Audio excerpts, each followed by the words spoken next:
분들에게 큰 박수 한번 보내주세요.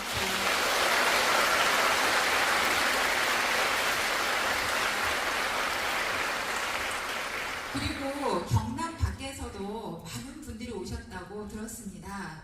먼 길 와주신 분들, 김장하 선생님 도시에 온 걸 환영합니다.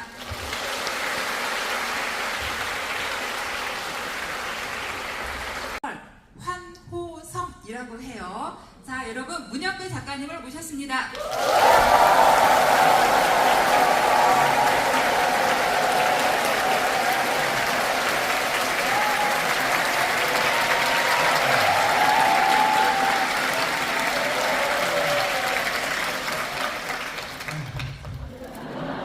제가 그 출판사로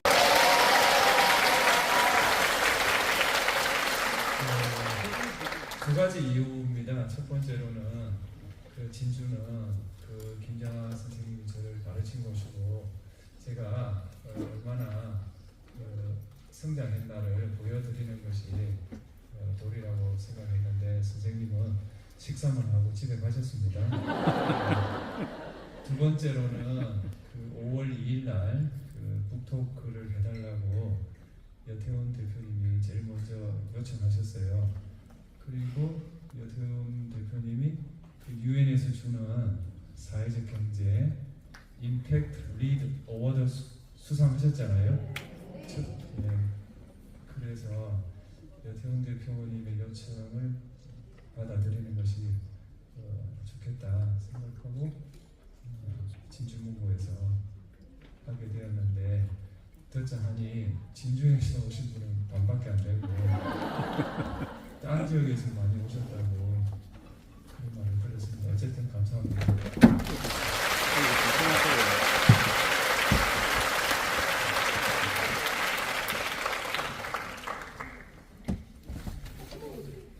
거기 누가 한 분 말씀을 해주세요. 네, 위험하다. 재판관님을 모셨는데요. 사실 여러분 머릿속에는 아 잠깐만요. 그 시설을 대여해준 LH 강오순 본부장님하고 윤선영 총무처장님 그리고 제가 이름은 다 기억 못하지만 많은 분들 감사합니다.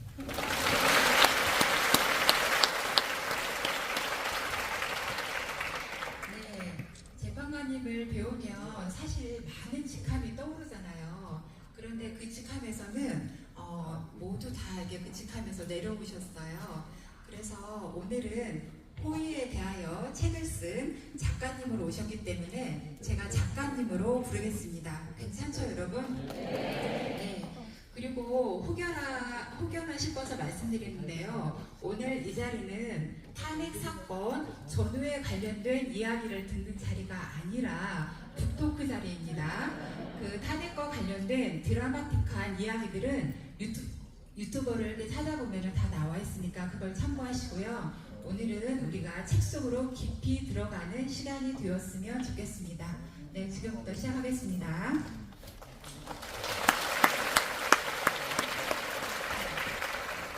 책 호의에 대하여 잘 읽었습니다. 그 책을 읽어보면 그냥 평생에 책 한 권 내는 걸 꿈꾸었다라고 적혀 있어요. 그래서 이제 책을 출간을 하셨는데 퇴임 이후에 어떻게 이렇게 빠르게 책을 출간하셨는지 그리고 꿈꾸었던 책을 내니 그 마음이 어떤지 두루두루 이야기 들려주셨으면 고맙겠습니다. 그 탄핵 전으로 탄핵 선고 이후로 저한테 출판 제안을 한 곳이 10여 군데가 있어요.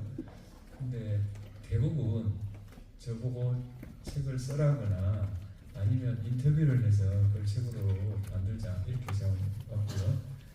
딱 한 군데 당신이 써놓은 블로그를 읽어보니 책으로 만들 수 있다. 당신은 계약서에 사인만 하면 된다. 그 한 군데 있었어요. 그 한 군데가 김장사예요.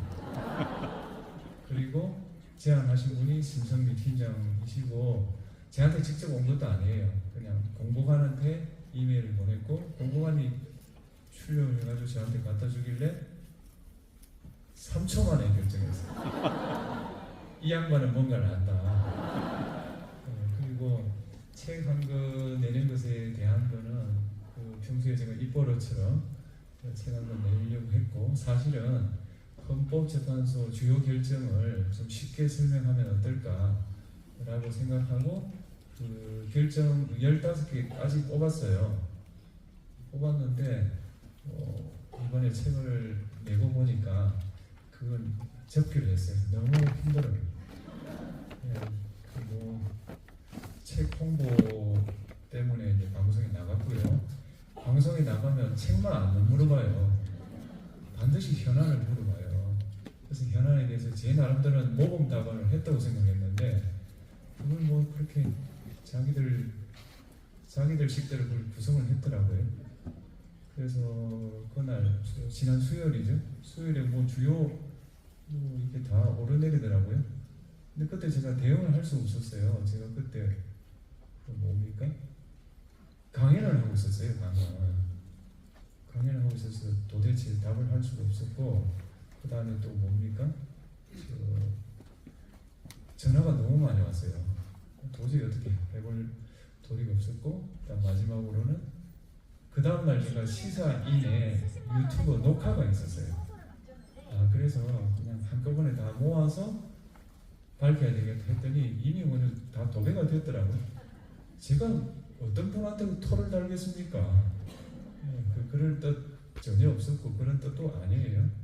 그래서 시사인 유튜버 조금 전에 보니까 22만 명이 보셨더라고요.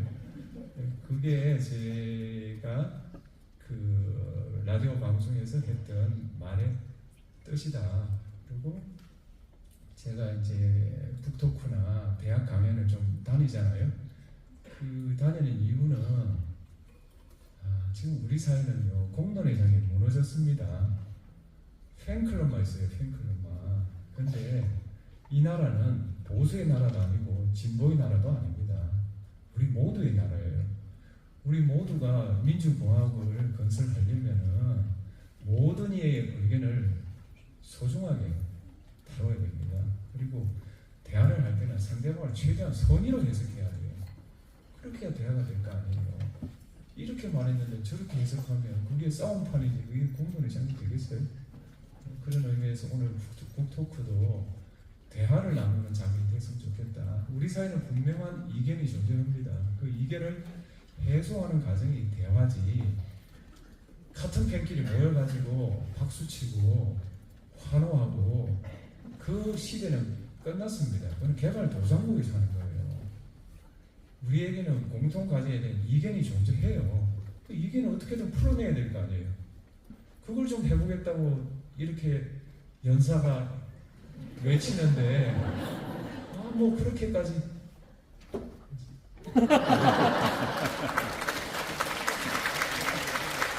네, 작가님께서 이 자리가 부흥회가 될까봐 약간 걱정하시는 것 같습니다. 네, 김영사의 순발력 덕분에 이 책이 나왔는데요. 아까 여태훈 대표님께서도 말씀을 하셨는데 이게 이제 첫 책인데 책 마지막 페이지에 이런 문장이 있어요.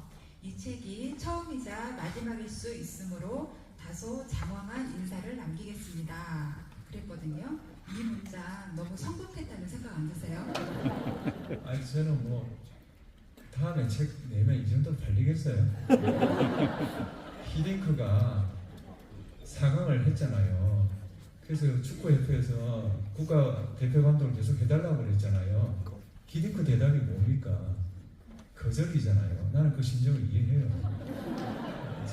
저는 이 책이 초판이 3만 부가 인쇄됐거든요. 그래서 좀 의아했어요. 무슨 초판을 2,000부 보통 인쇄한다고 저도 들었는데 뭔 3만 부인가 객기를 부리나 이랬거든요. 그러면서도 내심 한 5만 부 정도 있으면 좋겠다 생각했는데 지금 그보다 더 팔린 거 아니에요? 그래서 이것으로 저는 족하고 아무런 미련이 없습니다. 아마도 머릿속에는 한 10권 정도 분량이 들어있을 텐데 좀 아쉽네요. 다시 생각하셔도 괜찮습니다. 네. 저는 이제 책을 다 읽고 나니까 총 4권의 책을 읽었다는 느낌이 들었어요. 하나는 에세이집, 나무책, 그 다음에 독후감책, 법률책 4권을 읽었다는 느낌이 들었어요. 그리고 전체적인 느낌은 순한 에세이, 순한 자기계발서, 순응하는 순한 사람의 운명주의자의 책, 뭐 이런 느낌이 있었거든요. 근데 이제 판사라는 직업이 우리가 알고 있는 거와 달리 굉장히 극한 직업이잖아요. 그 바쁜 업무를 하면서 어떻게 글을 많이 쓰셨어요? 그 글을 쓴 것은 처음은 이거거든요. 그 상속 포기를 못해가지고 빚을 떠안은 그 부부의 그 이야기를 법정에서 듣고 제가 법을 좀 쉽게 설명해야 되겠다. 그 뜻으로 시작한 거가 맞아요. 근데 아시겠지만 그게 오래 쓸 수가 없어요. 되게 어려워요. 그래서 독서 일기를 쓴 거예요. 독서 일기를 썼고 그러다가 이제 현황이 발생하잖아요. 예를 들면 2009년인가 10년인가 우리법 연구회 해체하라. 그리고 그 소속 판사들 못 벗어라. 이렇게 나왔어요. 그래서 제가 그때 회장이었어요. 그래서 이걸 어떻게든 내가 좀 맞서야 되겠다. 불의에 맞서는 게 선비 아니에요? 그게 남명조직의 정신이고 저는 그걸 도저히 수긍할 수 없었어요. 판사들이 학술 연구단체를 만들게 공부를 하겠다는데 그걸 해체하라는 게 말이 돼요? 그래서 난 납득을 못해서 그 당시 그 한나라당 대표가 아마 정몽준 대표인가 뭐 그래요.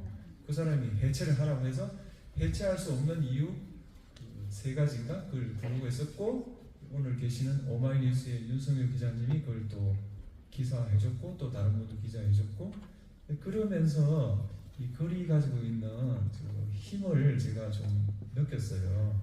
제가 뭐 어디에다 기고를 하겠어요? 블로그에 기고하니 그걸 받아주고 이렇게 해서 어쨌든 우리법 연구를 지켰거든요. 그로부터 10년 동안 버텼어요 우리가. 그래가지고 그런 걸 통해서 글이라는 것은 결국 실패한 사람들이 쓸 수밖에 없어요. 현실에서 성공하고 행복한 사람은 글을 안 써요. 글을 써도 울림이 없어요. 현실에서 실패하고 절박하고 억눌린 사람의 글이라야만 뭐랄까요? 좀 울림이 있다. 그리고 끝으로 이 블로그를 쓸 때 엄청난 제가 그 탄압을 받았어요. 쓰레기 버리러 가야 되는데 왜 그 쓸데없는 글을 쓰고 있냐고. 그걸 제가 다 뚫고서 쓴 글이 이 블로그 글이에요. 예를 들면 뭐 조정과 우산 그 뭐 내용 아시는 분 있죠? 제 가족이 엄청 싫어하는 글이에요. 왜 그런 걸 밖에다 그 뭐라나 이렇게 공개하냐? 근데 그것 때문에 책이 팔리는 거 아니에요? 그 정도로만. 권위 있고 덩방이 높은 판사님께서 아내분 눈치를 조금 보면서 사는 것도 멋져 보입니다. 네. 그 실패하고 억눌린 자가 사회적 약자를 위해서 글을 썼습니다. 책을 보면 사회적 약자에 대한 연민이나 측은지심이 많다는 걸 알 수 있어요. 순하고 성실한, 일명 착한 사람들이 희화화되거나 뒷담화의 안주거리가 되어서 빈정거림, 비아냥거림 대상이 되는 경우가 많거든요. 작가님 표현대로 법 없이도 살 사람들이라 법의 보호를 받지 못한 경우도 많아요. 이런 분들이 자기의 선량함과 신력을 유지하면서도 자신을 지키고 보호하면서 살아갈 방법이 뭐가 있을까요? 저는 연대 아닐까 싶어요. 그 사실 힘없는 사람들이 개별로 문제를 해결하기는 힘들거든요. 그래서 연대를 만들어서 또 좀 모자란 걸 채우고 또 공론화를 하고 이렇게 하면은 문제도 해결될 뿐만 아니라 그 과정에서 저는 위로를 받는다 그렇게 생각하거든요. 그런 뜻으로 생각합니다. 연대, 네 알겠습니다. 연대 쉬우면서도 어려운 일인 것 같아요. 네. 다음 질문을 드려보겠습니다. 여기가 진주이다 보니까 제가 진주 지원에 계실 때 쓴 글, 진주 지원과 관련된 글들을 열심히 읽어봤어요. 근데 글을 읽으면서 든 생각이 이분 이때 정말 행복했구나. 일상의 행복을 많이 누렸구나. 이렇게 좋은데 1년 만에 가셨구나 하는 생각이 들었거든요. 실제로 어땠는지 혹은 뭐 가족들과 같이 와서 살았는지 이런 이야기들이 조금 궁금합니다. 그때는 제가 혼자 갔고요. 혼자 왔고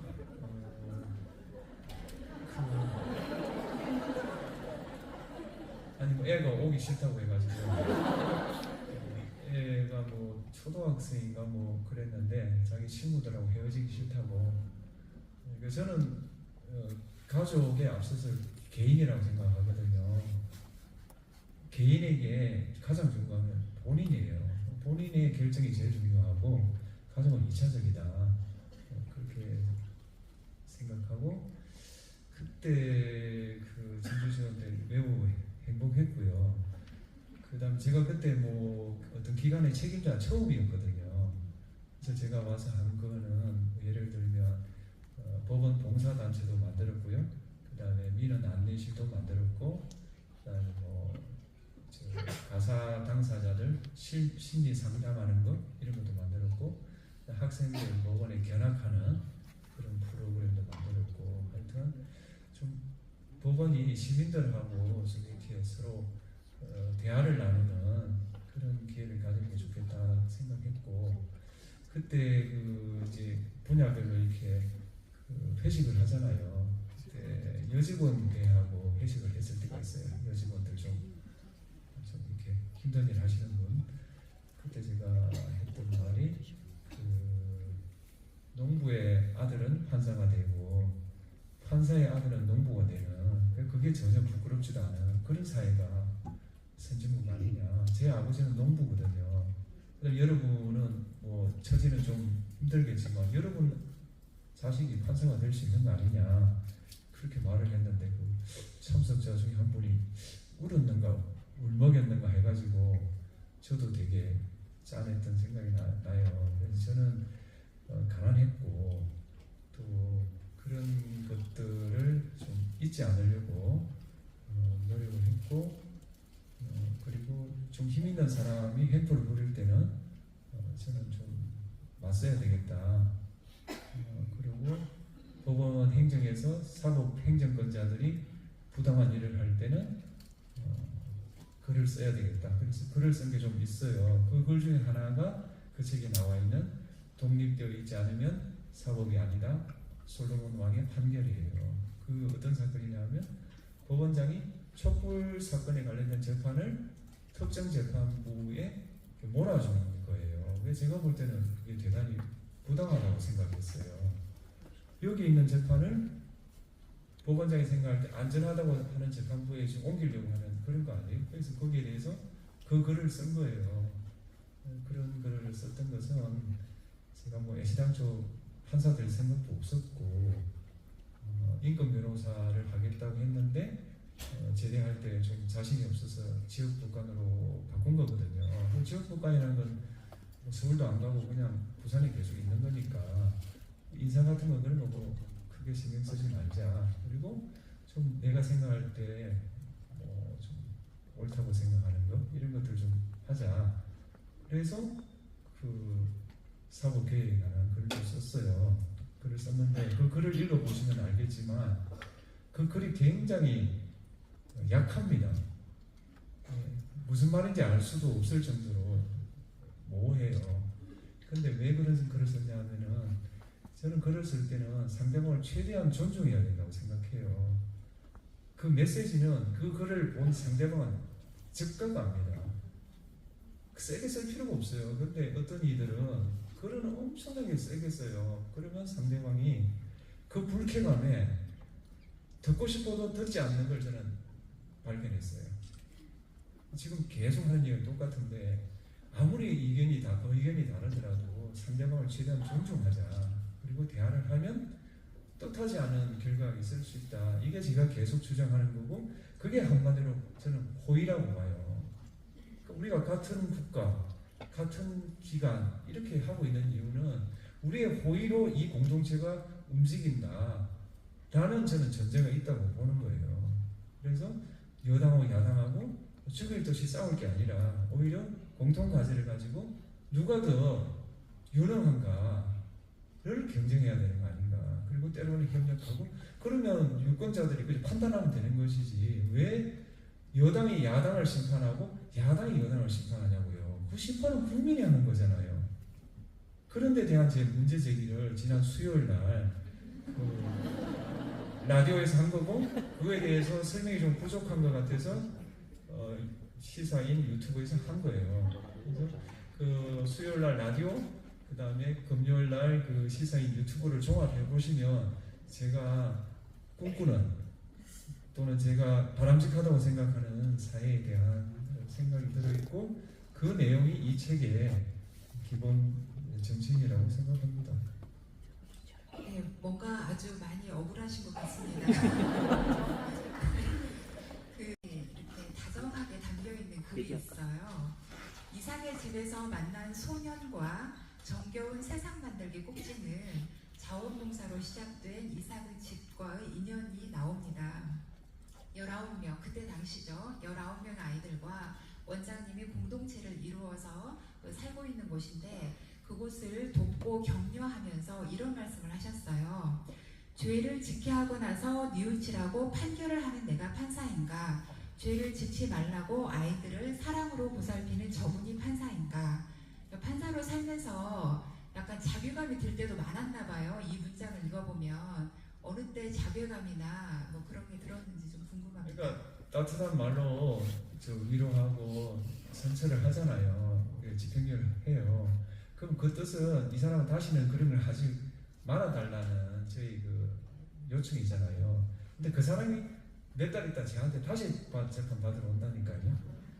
그러니까 판사가 중한벌을 저지른다, 뭐 가벼운 처벌을 한다, 이렇게 해가지고 문제 해결이 잘 안 되더라고요.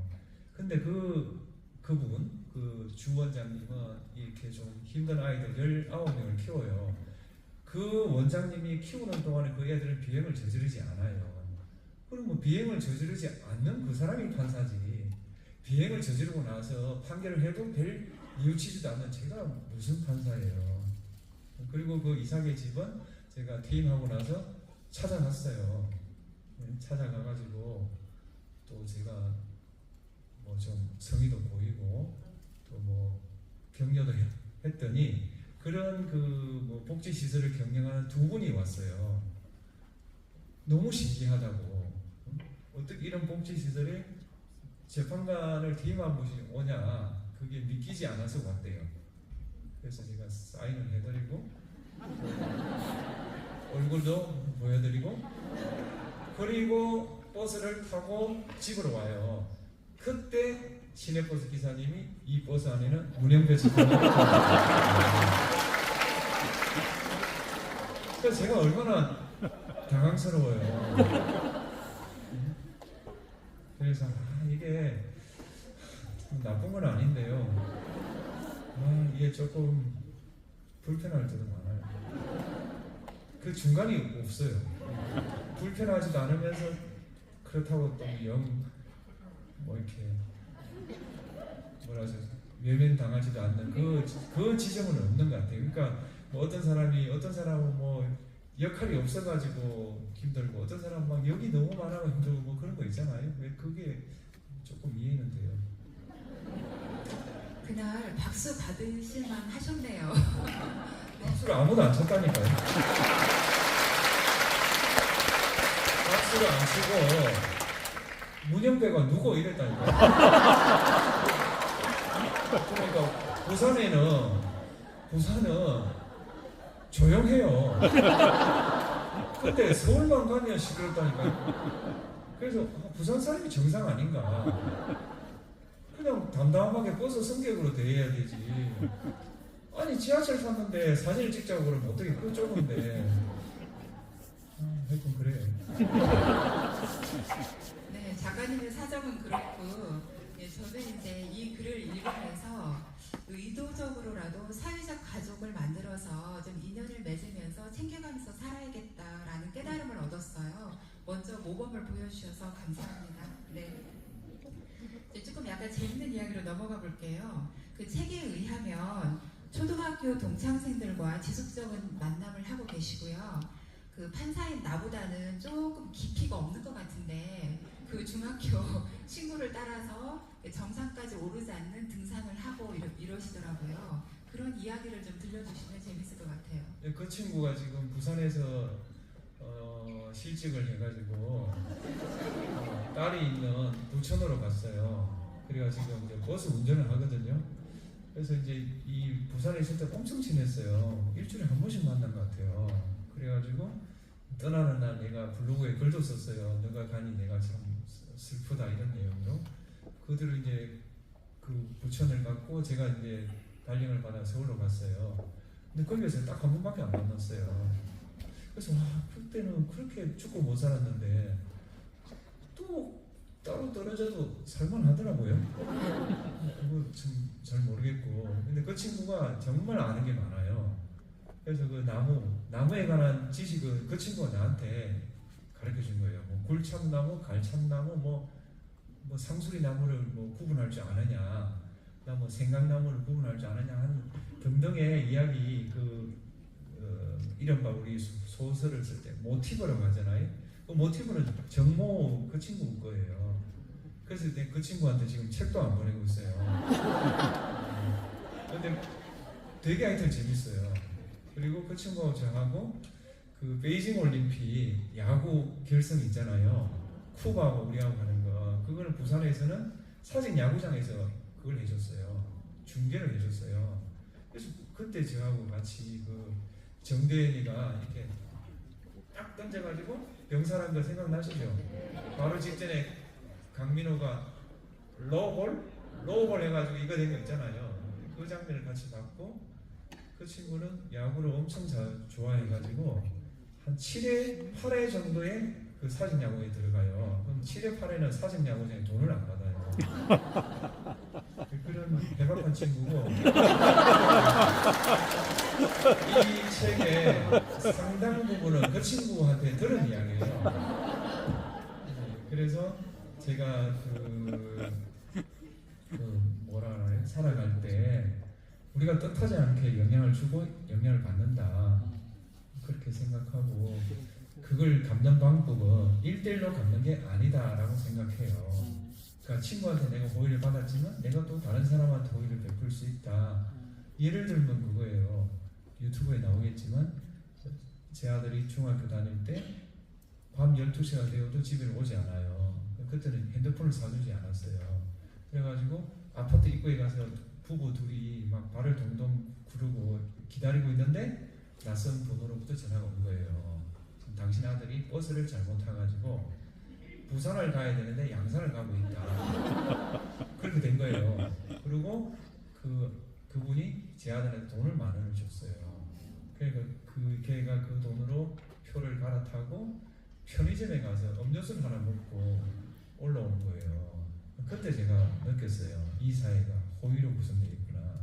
제가 그분이 누군지는 모르지만 그 호의를 내가 딴 사람한테 갚아야 되겠다. 그렇게 생각한 거예요.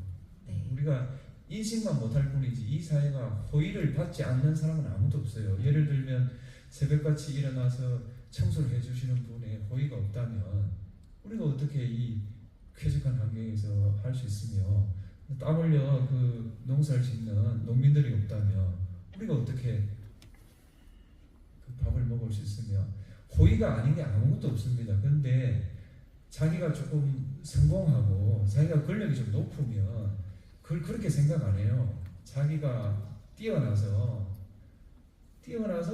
나는 이 호의를 누릴 자격이 있다라고 생각한다고요. 그러므로 남한테 호의를 베풀 생각을 잘 못해요. 그런 것들을 우리가 좀 같이 깨우쳐보자.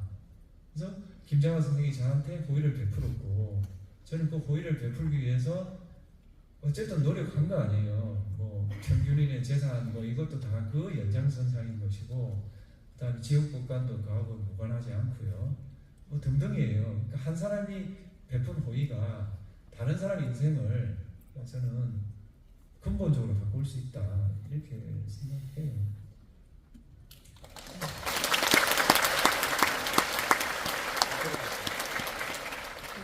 방금 답변에서 정말 많은 질문들이 막 떠오르는데요. 하나하나 제가 한번 질문을 드려볼게요. 일단 야구. 취미 세 가지에서 그 야구를 뒤늦게 좋아하게 됐다고 말씀을 하셨어요. 근데 저는 이제 스포츠는 정말 모르는 사람인데 야구의 묘미는 도루에 있지 않나 싶어요. 내 인생에서 내가 살면서 도루를 시도해봤는데 짜릿하게 성공했거나 아니면 도루를 시도했는데 실패했거나 아니면 병살타가 되었거나 이런 이야기 한번 해주세요. 그건 잘 모르겠어요. 모르겠어요. 네. 없나요? 좀 하여튼 기억이 안 나요. 알겠습니다. 또 하나 이제 떠오른 질문이 뭐냐면 그 중학교 친구, 초등학교 친구들이 가난했던 시절의 친구들이잖아요. 네. 그 친구들과 잘 지내는 걸 보면서 이런 생각이 들었어요. 알베르 까뮈는 소설 페스트에서 자신의 인격을 그리고 오늘의 선생님을 만든 것도 가난처럼 그러니까 다시 질문 드릴게요. 자신의 인격을 형성한 것은 가난이었다고 했어요. 작가님을 만든 것도 가난처럼 보입니다. 그래서 가난의 어떤 점이 자아를 형성하는 데 밑거름이 되었을까요? 그 가난 그 자체가 뭐 그렇게 좋고 그러진 않았고요. 가난은 제가 그 이후에 겪게 되는 역경의 예고편이었다 이런 생각이 들어요. 네. 가난은 어린이에게 굉장히 부끄럽게 작용하거든요. 다들 뭐 교복 입었는데 물려받은 교복을 입으면 남 앞에 나서기가 힘들어요. 제가 어릴 때 굉장히 내성적인 줄 알았어요. 그 책에도 나오지만 근데 최근에 어떤 나를 매우 가깝게 관찰한 분이 의하면 저를 ESFJ라고 했어요. 맞는 것 같아요. 네, 하여튼 E는 틀림없는 것 같아요. 근데 옛날에 내성적이고 지금 E인 이유는 옛날에는 가난했고 지금은 가난하지 않기 때문이에요. 그러니까 우리가 성격조차도 이게 환경에 지배를 받는다 생각하고 그다음 그 뒤에 역경은 제가 우리법 연구회 해가지고 또 뭐 예를 들면 역경을 맞았고요. 또 뭐 탄핵 재판한다고 또 역경을 맞았고 그다음 뭐 또 중간에 군대에 있을 때 뭐 아파가지고 병원 가가지고 또 좌절을 겪었고 그런 역경들을 다 극복하면서 한 단계씩 좀 성장한 게 아닌가. 그래서 가난은 사사할 필요는 없지만 가난이 온다면 마주칠 가치가 있는 거 아닌가 그리 싶어요. 네, 그 가난한 가정 환경 속에서도 초등학교 때부터 고등학교 때까지 줄곧 뭐 1등을 놓치지 않았을 정도로 공부를 잘했다고 알려져 있어요. 놓쳤어요. 몇 번 안 놓친 거죠? 네. 어쨌건 공부를 굉장히 잘했다고 소문이 나 있어요. 이제 오랜 시간 동안의 그 배움과 공부는 현재를 위한다기보다는 더 나은 미래를 위한 거잖아요. 근데 지금 이 자리에 그 젊은 친구들, 학생들이 많이 와 있어서 드려보고 싶은 질문인데요.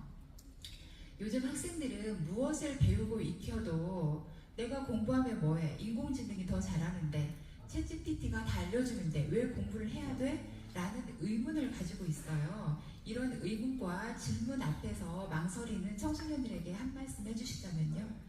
그러니까 뭐 남들 따라 살려면 뭐 그렇게 살면 되겠죠. 근데 자신만의 삶을 살려면 그 삶의 본질에 대해서 자신만의 생각이 있어야 되잖아요. 그 선생님이 AI에 대해서 리포트를 내라. 그러면 챗 GPT의 도움으로 20페이지씩 다 내요. 근데 그 내용이 다 비슷비슷해요. 근데 그거 가지고 어떻게 자기 삶이 개척되겠어요? 근데 제 생각엔 그 챗 GPT가 적은 내용 중에 빼고 더 이상 뺄 수 없는 거 그게 그 사물의 본질이거든요. 그렇게 해서 만든 게 스티브 잡스의 아이폰 아니에요. 그러니까 그런 식의 좀 사고가 좀 저는 필요하다. 그럼 그걸 어떻게 할 거냐? 제일 좋은 거는 겪어보는 거죠. 뭐 실패하고 사업하고 하는데 그게 어린이가 그렇게 겪을 수는 없잖아요. 그렇다면 그 다음은 저는 책이라고 봐요. 책에는 정말 많은 사람들의 실패, 성공담이 다 있거든요. 예를 들면 화를 잘 못 참잖아요. 저도 화를 잘 못 참아요. 그래서 우연히 키케로였겠죠. 키케로가 쓴 화에 대하여는 책을 읽었어요. 2000년 전이에요. 그 논리는 그거예요. 화는 나면 못 참는다는 거예요. 그러니까 방법은 화가 나려고 할 때 연기시키는 거다. 그럼 그걸 어떻게 하냐? 거울을 보라는 거예요. 화가 나려고 할 때 거울을 보면 그 망가진 모습에 조금 늦출 수 있다. 늦추면 조금 이따 까먹게 된다. 이렇거든요. 그래서 책을 읽어보면은 정말 우리가 지금 나만 겪고 있는 문제라고 생각하지만 따지고 보면 오래전에 다 고민하고 답까지 다 제시되어 있는 게 많고, 또 남의 책을 읽어보면 그 사람의 고민과 나의 고민이 비슷한 게 너무 많아요. 그러면 제가 문제를 풀 수 있는 어떤 힌트는 얻을 수 있다. 따라서 공자가 말씀하셨던 배우고 생각하는, 그러니까 남의 책을 배워서 기초를 닦고 내가 생각을 깊게 해서 새로운 걸 이렇게 찾아 나가는, 그런데 반드시 들어가야 되는 게 책이 아닌가. 그런데 지금 뭐 영상 짧은 거, 쇼츠나 이런 것들은 그런데 별 도움이 안 줘요. 그러니까 너무 짧고 휘발성이 너무 강해요. 책, 특히 김영사 책이 좋은 게 많아요.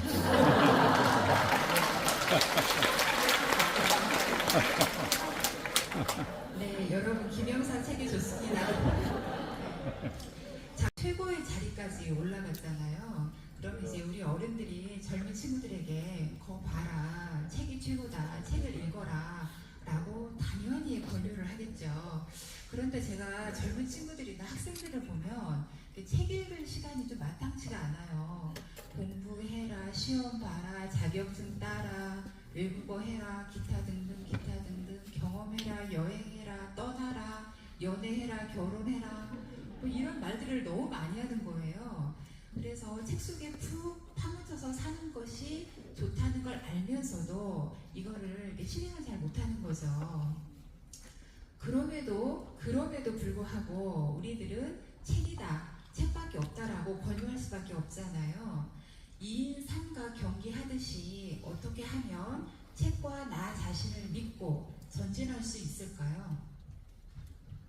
저는 유학을 가본 적이 없어요. 그 다음에 이른바 행정처, 법원 행정처 엘리트들이 가는 데거든요. 법원 행정처에 근무한 적도 없어요. 그 다음에 재판연구관, 그 대법관을 보조하는 그게 엘리트 코스예요. 거기도 가본 적이 없어요. 아니 그런 게 아니라 서울에 근무해 본 적이 없어요. 네. 다 부산 경남에서 근무했어요. 그렇다고 제가 뭐 경험이 뭐 누구처럼 뭐 공장 생활을 해가지고 뭐 그것도 아니잖아요. 그런데 제가 여기까지 오는데 유일한 무기가 책이에요.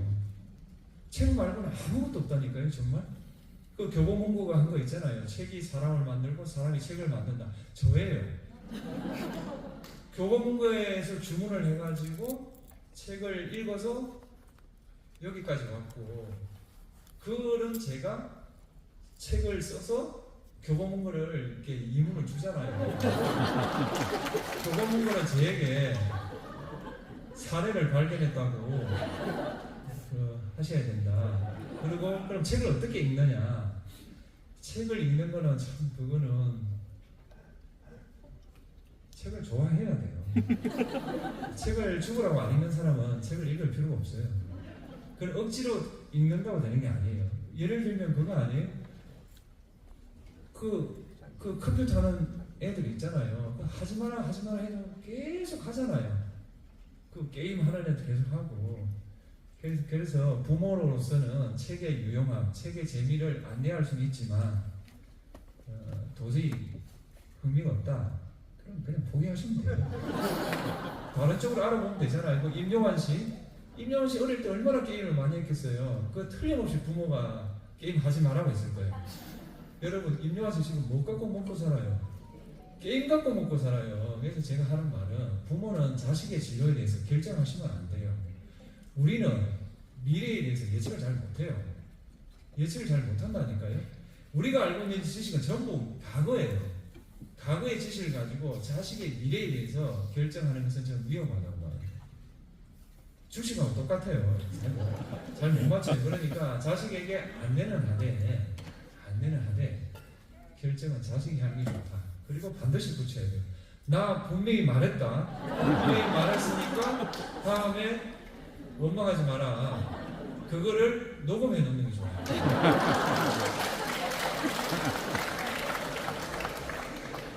네, 여러분 문영배 작가님께서 분명히 얘기했습니다. 책을 읽으라고.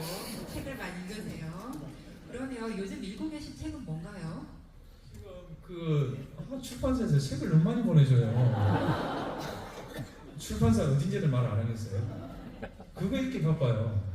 예, 책 제목도 생각 안 날 만큼 제 블로그에 보면 쭉 있어요. 예. 그리고 뭐 이렇게 다니잖아요. 다니면 왜 그리 책을 저한테 선물 많이 하는지 모르겠어요. 저는 사실 책은 좀 읽고 있는 사람이거든요. 그럼 제가 모자랄 걸 선물하면 모르겠는데 왜 책을 그렇게 주는지. 오늘도 책 2권인가 받았어요. 네, 이삭의 집에 기증하시는 걸로. 네. 네. 그러면 뭐 이런 극단적인 질문은 좀 별로이겠지만 생을 다할 때까지 딱 한 권의 책만 곁에 두고 거듭 반복하여 읽는다면 어떤 책을 읽고 싶으세요? 저는 고유에 대하여 그 책을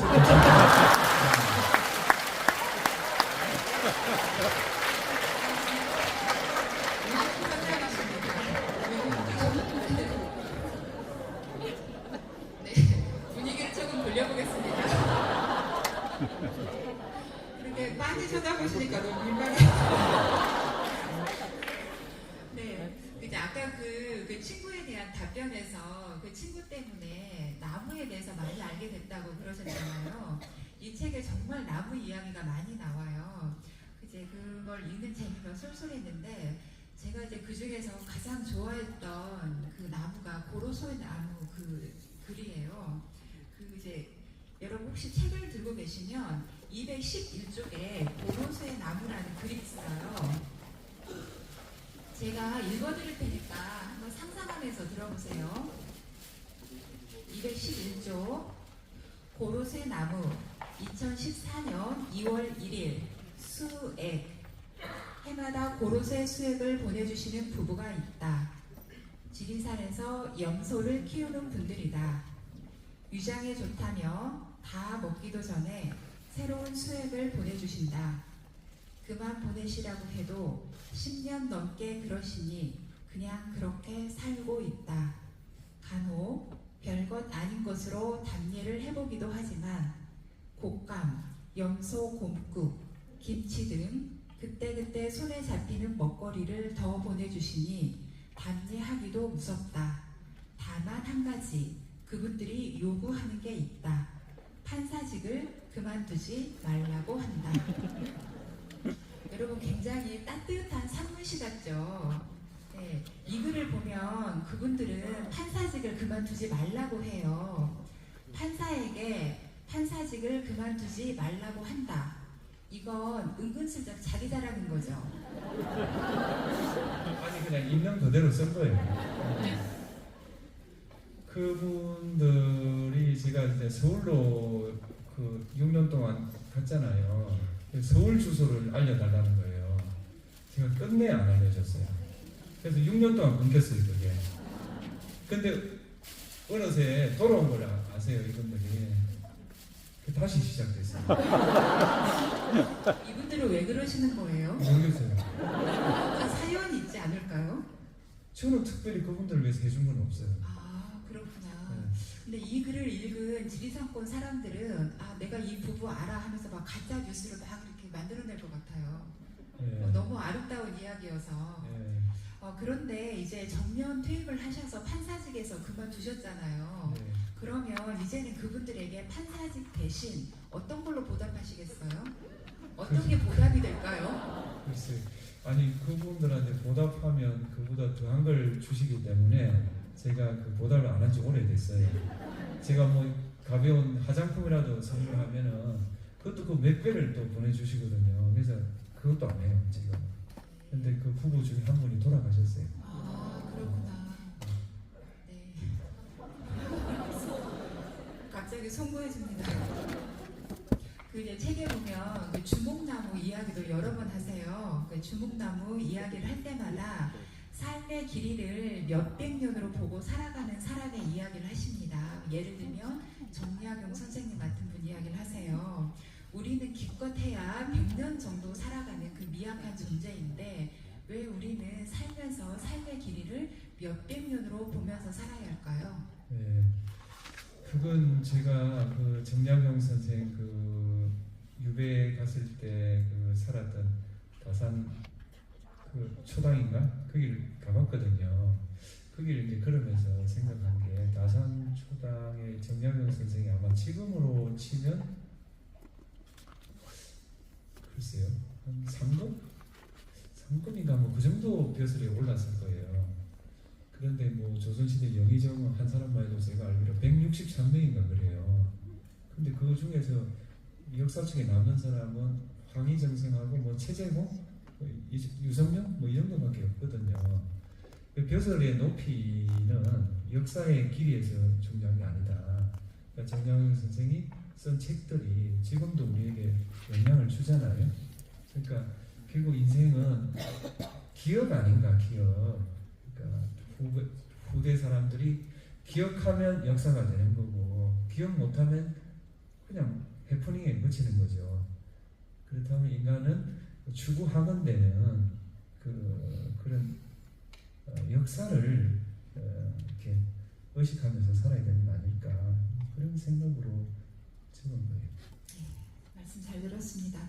그리고 나는 벚꽃과 백목련 중에 어떤 것이 더 아름답다고 말할 수 없다. 자, 지금은 말한다. 벚꽃, 백목련.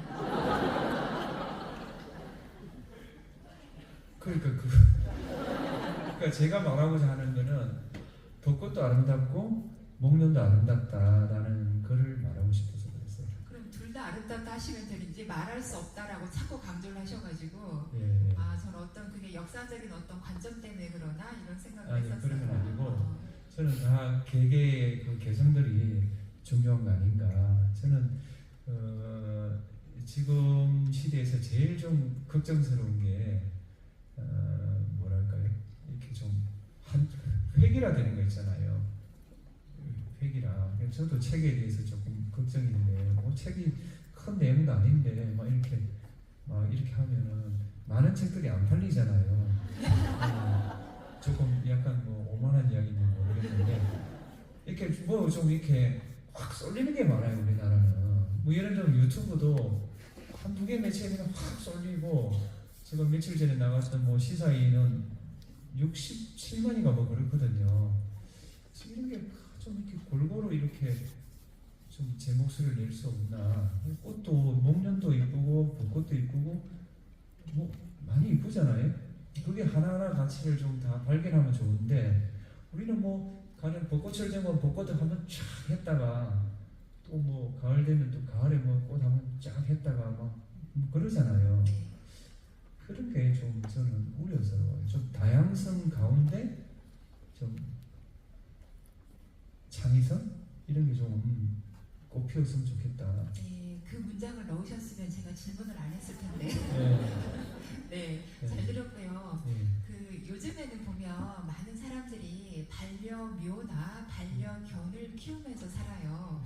그리고 또 이제 함부로 나무를 가꾸고 키우면서 사는 사람들, 그런 사람들에게는 그 나무가 반려목이 되거든요.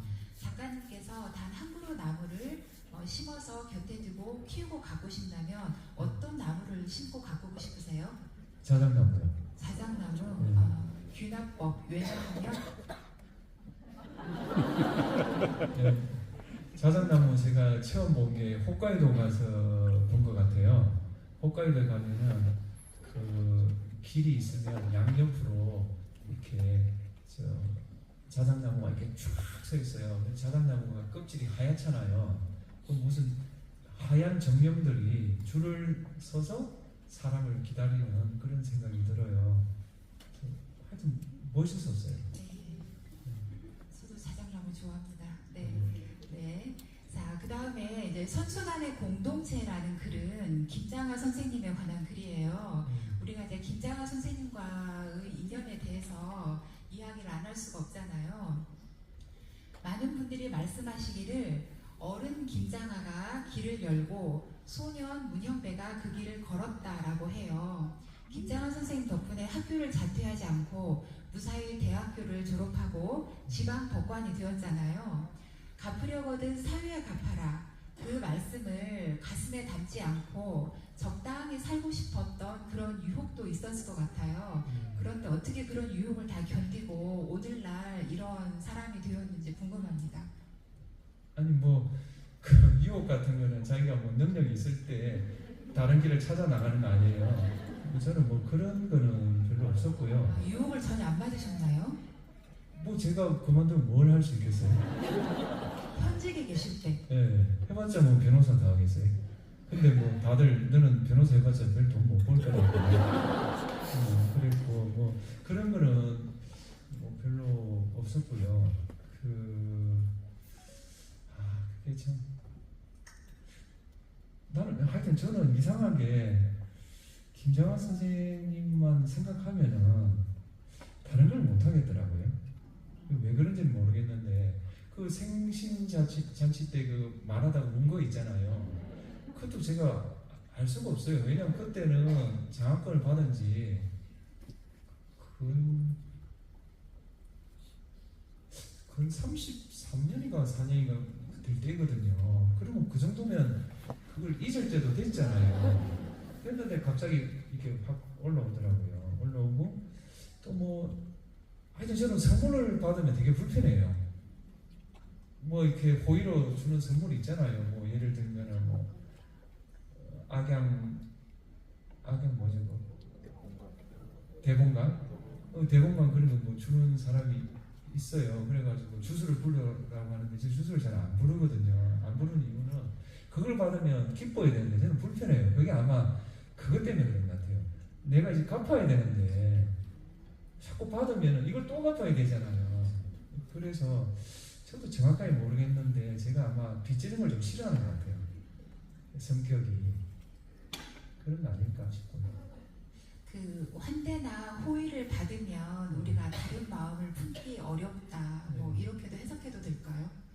예, 좀 하여튼 저도 정확하게 모르겠는데 김장환 선생님이 저한테 새긴 게 조금 좀 이렇게 깊었지 않나 싶을 때가 있어요. 그 책에도 나오지만 병원에서 이제 정기 검사를 했고 정기 검사 결과가 좋았어요. 그래서 차를 타고 오는데 안치환의 노래인가 뭐가 나왔어요. 안치환의 노래를 듣는데 갑자기 하여튼 그런 적이 있었어요. 김장환 선생님 생각나고 뭐 이런 식으로. 그래서 이렇게 행복할 때도 한 번씩 생각나고 뭐 하여튼 생각이 나요. 근데 그 이유를 정확하게 설명할 수는 없어요. 네, 알겠습니다. 그 작가님께서는 평균인의 삶에서 벗어나지 않으려고 노력했기 때문에 오늘날 유명 인사가 되어서 이 자리에도 불려 나오셨고요.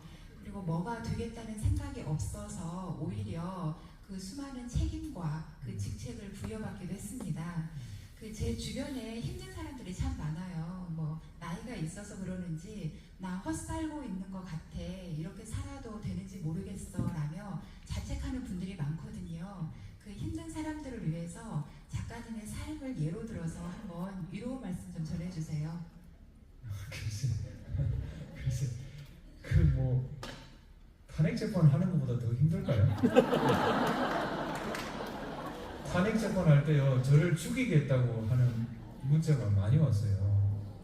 네, 죽이겠다고. 그 다음에 뭐 욕설은 뭐 말할 것도 없고 뭐 전화도 뭐 너무 많이 와가지고 전화도 한 5일인가 끊었었고 문자는 뭐 하루에 2,000건씩 오고 그 다음에 국회의원은 여당 한 번 오면 야당 한 번 오고 이랬고 그건 뭐 제가 주저했게 말할 수는 없고 결국 인간이 성장하는 과정은 역경을 극복하는 과정 아닌가. 역경이 작았던 사람은 성취가 작고 역경이 큰 사람은 성취가 크다. 저는 그렇게 생각하거든요. 제가 어릴 때 그 뭐 가난이라는 그런 역경이라든지 그다음에 군대에 갔을 때 아파가지고 입원을 하는 어떤 그런 역경 그런 역경이 없었더라면은 제 삶은 그냥 타인의 눈에 맞춰서 살지 않았을까. 그래서 뭐 일정 시기 법원에 근무하고 또 일정 시기 변호사해서 뭐 적당히 돈 벌고 그 또 적당하게 또 재테크해서 자식한테 물려주고 그런 삶을 살았을 것 같아요. 근데 계속 주기적으로 아니 판사들은 그냥 근무하면 되지 판사 하는데 여당 대표가 옷 벗으라고 잘 안 하거든요. 근데 저는 옷 벗으라고 소리 너무 많이 들었어요. 그러니까 그런 걸 어떻게든 극복하려다 보면 그런 뭐 다른 뭐 삶에 대한 생각을 할 틈이 없었어요. 그래서 이렇게 된 거고 그럼 2006년도에는 그 행정처에 근무할 뜻이 없냐고 전화가 왔었어요. 그래서 제가 아니 뭐 서울에 근무 안 하려고 지역법관 하는데 행정처에 가면은 그동안 삶이 그거 되는 거 아니에요. 그래서 저는 안 갔어요. 안 갔는데 나중에 알고 봤더니 사람들이 그렇게 말하더라고요. 그때가 우리폰 연구회가 좀 이렇게 힘을 받을 때였어요. 뭐 대법관도 나오시고 하여튼 요직이 좀 많이 간 그럴 때인데 제가 행정처에 오라는 전화를 거절한 게 소문이 좀 났어요. 그래가지고 그 당시 고위 간부들이 아재는 그래도 이른바 뭐랄까요 방골인데 그래도 좀 싸가지가 있는 방골이다 그런 또 평을 얻었어요. 그걸 노리고 간 게 아니고 서울 가면 너무 힘들잖아요. 그래서 안 간 건데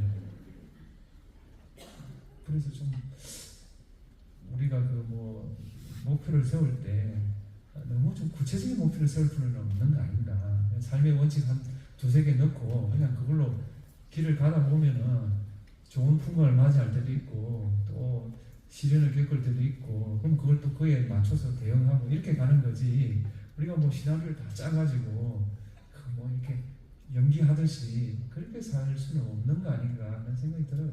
네, 서정주 시인은 나를 키운 건 파라리 바람이었다라고 하셨는데 문영배 작가님은 나를 키운 건 파라리 역경이었다라고 말씀하시는 것 같습니다. 네, 말씀 잘 들었습니다. 그 품고 있는 그늘이 넉넉한 어른들을 뵈면 아 나도 좀 멋지고 좋은 어른이 되고 싶다. 내가 저분들을 오래전에 만났더라면 내 삶이 좀 바뀌었을 것 같다라는 생각을 많이 하게 되거든요. 소년 문영배가 자라서 큰 어른이 되었습니다. 좋은 어른이란 어떤 어른을 말할까요? 그건 저는 그 먼저 길을 가서 뒷사람들에게 이정표가 되는 사람 아닐까 싶어요. 우리가 인생을 미리 다 살아볼 수 없잖아요. 근데 어른이 먼저 길을 걷고 이정표를 세워주면 뒷사람이 훨씬 가기가 쉽거든요. 그런 거 아닐까 생각해 봅니다. 네, 말이 넘쳐나는 시대에 작가님의 말이 역사가 되고 작가님의 역사가 말이 되고 있습니다. 멋진 말씀 감사합니다. 자, 제가 준비한 질문은 여기까지고요. 자, 지금 3시 2분인데 지금부터는 청중과의 대화 시간을 갖도록 싶은 질문을 사전에 진주문고에서 받았다고 해요.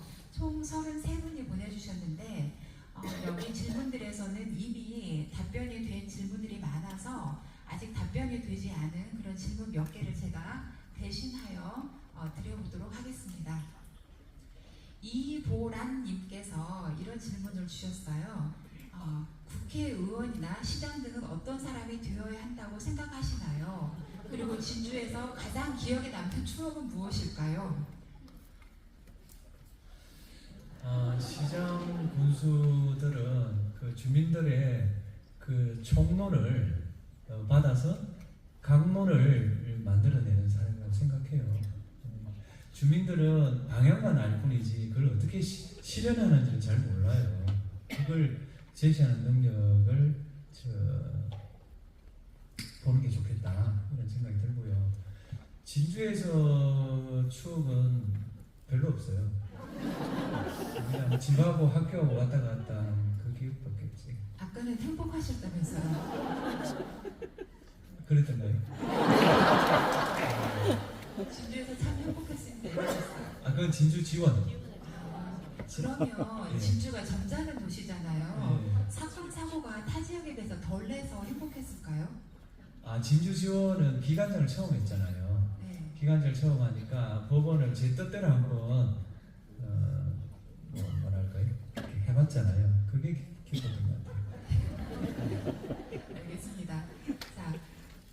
이진우님께서 아들에게 해주시는 조언이나 자녀 양육 방법, 교육 방법이 궁금합니다. 아까 말씀하신 것 같네요, 예, 그죠? 제 아들하고는 대화를 굉장히 많이 해요. 걔는 약간 보수고 저는 약간 진보잖아요. 그래서 이 나라의 미래를 두고 허심탄회하게 이야기를 많이 해요. 그래서 얘가 친구들한테 그런 말을 듣는데 너는 아버지하고 정치 이야기도 하냐고, 그런 식으로 자기 고민을 저한테 많이 말하고, 저는 약간의 그 조언을 할 뿐이지 결정은 제가 안 해요. 안 하는 이유는 덮어쓸까봐 그래요. 녹음해 두시면 되잖아요. 너가 알아서 해라. 난 모른다. 답변이 뒤였나 모르겠습니다. 그 부모가 자녀를 키운다는 마음을 내려놓고 그냥 시대가 키운다라고 생각을 하면 좀 편할 것 같지 않을까요? 그러니까 하나 덧붙이면요, 뭐 이렇게 저 같으면 부모가 저 보고 공부를 하라고 한 적이 없어요. 그냥 공부를 좋아하는 거예요. 그러니까 자식을 내 뜻대로 어떻게 끌고 갈 수 있다는 생각을 버려야 됩니다. 공부 잘하는 애는 공부를 하게 돼 있고요. 그다음에 책 좋아하는 사람 책을 좋아하고, 그다음에 뭐 게임 좋아하는 애는 게임 좋아하거든요. 그래서 부모로서는 그것이 가지는 위험성이나 장점에 대해서 조언을 하는 것까지는 좋으나, 그럼에도 불구하고 자식이 계속 그거 하겠다고 그러면은 생명이 위태로운 거 아니라면은 어쩔 수 없다고 생각해요. 네, 알겠습니다. 자, 박배옥님께서 주신 질문입니다. 호의를 베풀고 나면 줬으면 그만이지라는 마음을 먹어야 하는데, 사람 마음이라는 게 호의를 베풀고 나면 자꾸만 뭔가를 기대하게 됩니다. 이런 마음을 갈고 닦을 수 있는 방법이 없을까요? 네, 그거는 법륜 스님한테 물어봐야 돼요.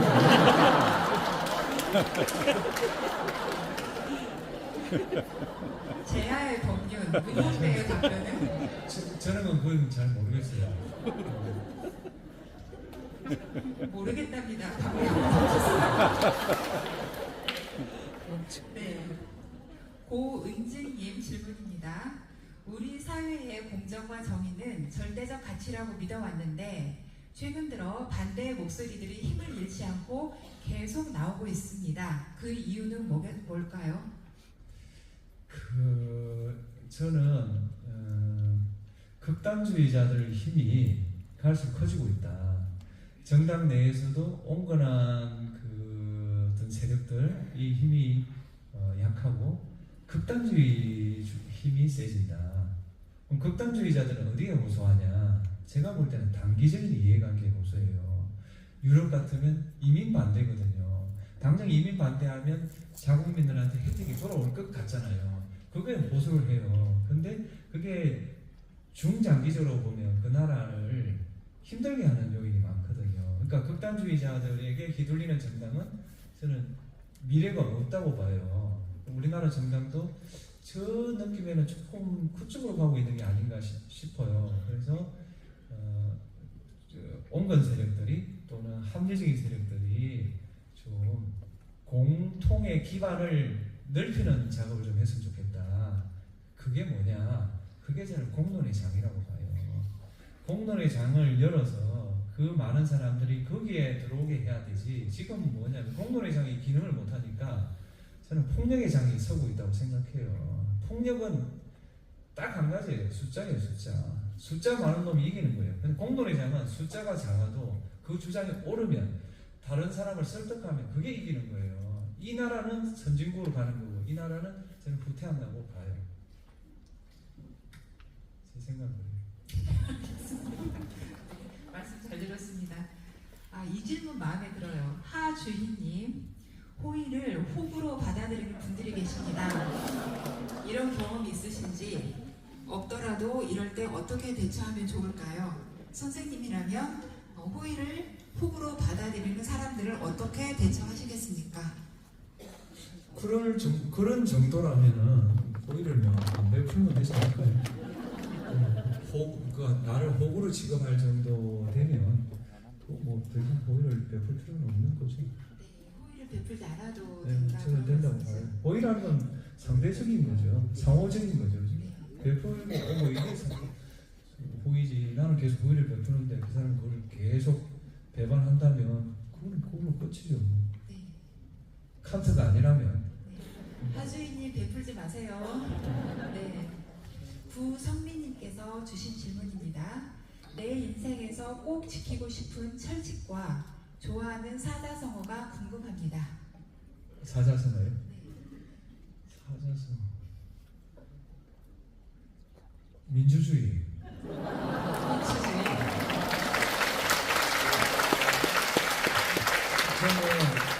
저는 지금 민주주의가 위기에 처해 있다고 보거든요. 민주주의는 일단은 성문의 규정이 있어야 돼요.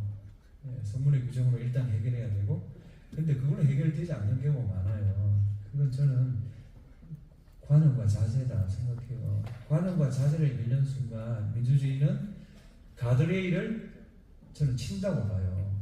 예를 들어 볼게요. 상임위원장 있잖아요. 국회에. 상임위원장은 국회법에 어떻게 되어 있냐면 다수결로 하게 돼 있어요. 그러면 상임위원장은 다수당이 18석 다 차지해도 국회법에 아무런 지장이 없어요. 근데 우리 국회는 대체로 의석 비율에 따라 상임위원장을 나눠왔거든요. 그 나눠온 이유가 뭐냐, 그렇게 해야만 대화와 타협이 잘 돼요. 그런 관행들이 쌓인 거예요. 그런 것들도 관용과 자제를 생각해 볼 때 도움이 된다. 왜 그러냐, 여당 출신 상임위원장이 해보면 그 야당 협조가 안 되면 진행이 안 되잖아요. 그러면 야당 출신 상임위원장도 같은 경우를 느낄 거 아니에요. 그럼 그 경험들을 결합을 하면, 아, 이거는 우리가 절제를 해야 된다, 이거는 우리가 관용을 해야 된다라는 관행을 유지하기가 쉽거든요. 그런 식으로 국회 내에서도 그렇고 국회와 법원 사이에도 그래요. 자, 한번 보세요. 국회가 입법권을 행사했어요. 근데 그게 위헌이다 하면 헌재가 위헌 결정을 해요. 그럼 그거 무효가 돼요. 그렇잖아요. 그 입법권에 대한 그 관용과 자제가 선을 넘었을 때 사법부가 제지를 하는 거 아니에요? 거꾸로 사법부가 판결을 내렸어요. 근데 국민이 도저히 납득을 못해요. 못하면 입법부가 나서서 그 제도 개선을 하고 또 학술적으로 비판을 하고 할 수 있어요. 그렇죠? 그러니까 내가 사법권을 가지고 있다고 해서, 내가 입법권을 가지고 있다고 해서 내 마음대로 행사하겠다, 그건 제가 볼 때 그 관용과 자제의 그 규범에 비추어 볼 때 문제가 있다. 그래서 입법권을 가지고 있더라도 사법부하고 의논을 해야 된다. 마찬가지고 사법부가 권한을 갖고 있더라도 국민의 그 신뢰를 얻지 못하는 것은 해소도 안 되고, 했다면 그걸 시정할 수 있는 조치들을 스스로 하는 게 좋다. 저는 그렇게 생각하거든요. 근데 지금 이 그 견제와 균형이라는 것이 한 나라의 기관이거든요. 대한민국은 하나지 세계가 아니잖아요. 하나의 국가를 아주 그 민주적으로 운영하기 위해서 권력을 쪼개고 그 세계를 견제와 균형을 하도록 하는 거 아니에요? 그러면 그게 균형하려면 관용과 자제 없이는 불가능해요. 뭐가 되냐? 보이콧만 할 수 있어요. 국회가 하려고 그러면 사법부가 발을 잡아버리고, 사법부가 뭘 하려고 하면 국회가 발을 잡을 수는 있어요. 근데 그게 국가를 운영하는 그 원리로는 부족하다. 저는 그렇게 생각합니다. 네. 그 뭐 민주주의, 뭐 법, 법적, 뭐 정의 이런 이야기가 나와서 질문을 하나 드려보면, 그 증인 출석 글을 보면 부디 법정이 진실과 정의의 전당이 될 수 있도록 도와주시기 바랍니다라는 문장을 쓰셨어요. 그런 법정이 될 수 있도록 우리 시민들이 할 수 있는 일은 뭐가 있을까요? 일단은 좀 정인을, 좀 필요한 정인을 좀 나와주시면 좋겠고요. 증인? 정인 잘 안 나와요. 그러니까 그 사건의 진상을 알고 있는 분이 딱 있어요.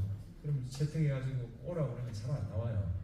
근데 안 나올 경우에 그걸 강제하기가 좀 어려워요. 뭐 과태료 500만 원 부과할 수 있는데 과태료 500만 원 부과했는데도 안 오시거든요. 구인을 할 수 있는데 구인을 하러 경찰에 가면 집을 비워버려요.